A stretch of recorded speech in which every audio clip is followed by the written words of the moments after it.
Hello friends, home cook মঞ্জুতে আপনাদের সবাইকে অনেক অনেক স্বাগত। আজ আমি বানাবো নিরামিষ আলু পোস্ত। ভীষণই সুস্বাদু হয় এই আলু পোস্ত, স্বাদ ও গন্ধে হবে ভরপুর। তো এই নিরামিষ আলু পোস্ত আজ আমি কিভাবে বানাচ্ছি এখন আপনাদের সাথে এটাই শেয়ার করছি। চলুন। এখানে আমি একটা মিক্সিতে বেশ কিছুটা পোস্ত নিয়ে নিয়েছি। এখন পোস্তটাকে আমি এই শুকনো অবস্থাতেই আমি গুঁড়ো করে নেব। যদি প্রথমেই জল দিয়ে গুঁড়ো বাটতে যাই তাতে করে কিন্তু বাটতে অনেক বেশি টাইম লাগে, ঠিকভাবে হয়তো অনেক সময় বাটাও হয় না। কিন্তু যদি শুকনো এইভাবে একটু গুঁড়ো করে তারপর জল দিয়ে আবার বাটা হয় তখন কিন্তু খুবই ভালো বাটা হয়। তো আমি গুঁড়ো করে নেওয়ার পর কিছুটা জল দিয়েছি এবং তার সাথে দুটো মতো কাঁচা লঙ্কা দিয়েছি, দিয়ে এখন পোস্তটাকে আমি বেটে নিচ্ছি। আর এখন কাঁচা লঙ্কার পরিমাণটা একটু কম দিয়েছি, কারণ পরে আমি গুঁড়ো লঙ্কাও ব্যবহার করব। তো পোস্তটাকে তো বেটে রেডি করে রাখলাম। এখন আমি একটা কড়াইতে কিছুটা সরষের তেল গরম করতে দিয়েছি। সরষের তেলটা যখন বেশ ভালোভাবে গরম হয়ে যাবে তখন আমি তেলের মধ্যে দিয়ে দেব আলু। এখন আলুগুলোকে আমি ভাজতে দিচ্ছি। আলুগুলোকে খুব ভালোভাবে ভেজে নেব।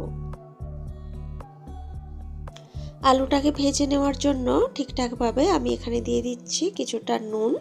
নুনটা দিলে ভাজতে ভাজতে আলুর মধ্যে নুনটা কিন্তু ঢুকে যাবে, এতে করে আলুটা অনেক বেশি টেস্টি হবে।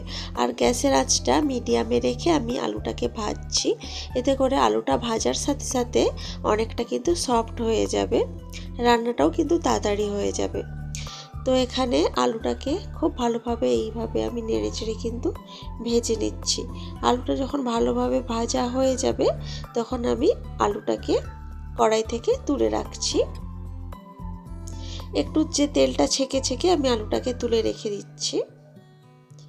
বাকি যে তেলটা রয়ে গেছে ওই তেলের সাথেই আমি আরও কিছুটা তেল অ্যাড করলাম এবং এই তেলটাও গরম হয়ে যাওয়ার পর আমি তেলের মধ্যে দিয়েছি কিছুটা কালো জিরে আর দিয়েছি কয়েকটা কাঁচা লঙ্কা। এই পোস্ততে কাঁচা লঙ্কার গন্ধটা কিন্তু ভীষণ ভালো যায়। তো এখানে শুকনো লঙ্কাও ফোড়নে দেওয়া যেতে পারতো, কিন্তু কাঁচা লঙ্কাটা দিয়েছি, এতে করে গন্ধটা ভীষণ ভালো আসবে। তো ফোড়নটা একটু ফুটে যাওয়ার পর এখানে আমি যে পোস্তটা বেটে রেখেছিলাম ওই পোস্তটাই দিয়ে দিলাম। এখন এই পোস্তটাকে ভালোভাবে ভেজে নেব। পোস্তটা থেকে তেল ছেড়ে আসা পর্যন্ত ভালোভাবে ভেজে নিতে হবে। তো এখন আমি এর মধ্যে দিয়ে দেব কিছুটা লঙ্কার গুঁড়ো। স্বাদ মতো লঙ্কার গুঁড়ো দিয়েছি, আর পোস্তটা বাটার সময় তো দুটো কাঁচা লঙ্কা দিয়েছিলাম, তো সেই বুঝে লঙ্কাটা দিয়েছি। এখন এই পোস্তটা খুব ভালোভাবে এইভাবেই কন্টিনিউ নেড়ে নেড়ে ভালোভাবে ভেজে নিতে হবে, যাতে করে পোস্ত থেকে একদম তেল ছেড়ে যায়, পোস্তটা যাতে খুব ভালোভাবে ভাজা হয়ে যায়। এতে করে আলু পোস্তর স্বাদ কিন্তু ভীষণই ভালো হয় যদি পোস্তটা ভালোভাবে ভাজা হয়।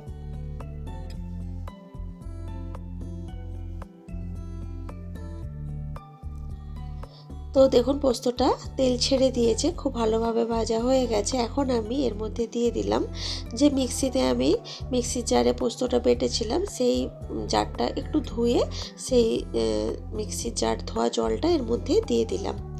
তো জলটা দেওয়ার পর একটু নাড়াচাড়া করে আমি যে ভেজে রেখেছিলাম আলুটা আগেই, সেই আলুটাকেই এর মধ্যে দিয়ে দিলাম। এখন এই পোস্তটার সাথে আলুটা খুব ভালোভাবে মিশিয়ে নেব।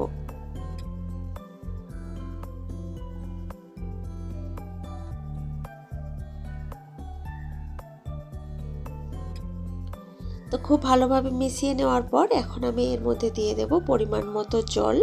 ভাজা হওয়ার সময় আলু কিন্তু কিছুটা সফট হয়েই গেছে, এখন সেই বুঝে আমি জলটা অ্যাড করলাম আর তার সাথে দিলাম সামান্য নুন, কারণ আলুটা ভাজার সময়ও আমি কিছুটা নুন দিয়েছিলাম, তো সেই বুঝে সামান্য পরিমাণ নুন এর মধ্যে দিয়ে দিলাম। এখন এটাকে ঢাকা দিয়ে দেব ভালোভাবে ফুটে, আলুটা ভালোভাবে সেদ্ধ হওয়ার জন্য।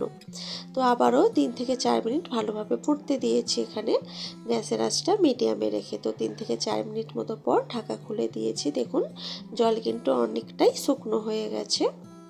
তো এখন আমি এর মধ্যে দিয়ে দেব সামান্য পরিমাণে চিনি। আলু পোস্তর মানে রেডি হওয়ার শেষের দিকে একটু চিনি দিয়ে দিলে হালকা, তবে বেশি চিনি দিতে লাগবে না, হালকা চিনি দিলে টেস্টটা অনেক বেশি হয়। তো চিনিটা দেওয়ার পর একটু নাড়াচাড়া করে এখন আমি এর মধ্যে দিয়ে দেব কিছুটা কাঁচা সরষের তেল। কাঁচা সরষের তেলের গন্ধটা ভীষণ ভালো যায় এই ধরনের পোস্ত বা সরষে দিয়ে কিছু রান্না করলে। শেষের দিকে একটু কাঁচা তেল ছড়িয়ে দিলে তার গন্ধটা কিন্তু ভীষণই ভালো হয়। তো তেলটা ছড়িয়ে একটু নাড়াচাড়া করার পরই দেখুন আমি একটু ঠান্ডা হয়ে যাওয়ার পর সার্ভ করে দিয়েছি। দেখতে তো সুন্দর হয়েইছে, খেতেও কিন্তু ভীষণই ভালো হয় এই আলু পোস্ত রেসিপিটি। তো রেসিপিটি আপনাদের কেমন লেগেছে সেটা কিন্তু কমেন্ট করে অবশ্যই জানাবেন। ভালো লাগলে লাইক কমেন্ট শেয়ার করবেন এবং প্লিজ আমার চ্যানেলটি সাবস্ক্রাইব করে আমার পাশে থাকবেন। তো আজকের ভিডিওটা এ পর্যন্তই থাক, দেখা হচ্ছে অন্য কোনো দিন অন্য কোনো ভিডিওতে অন্য কোনো রেসিপির সাথে। আজকের মতো টাটা, বাই বাই।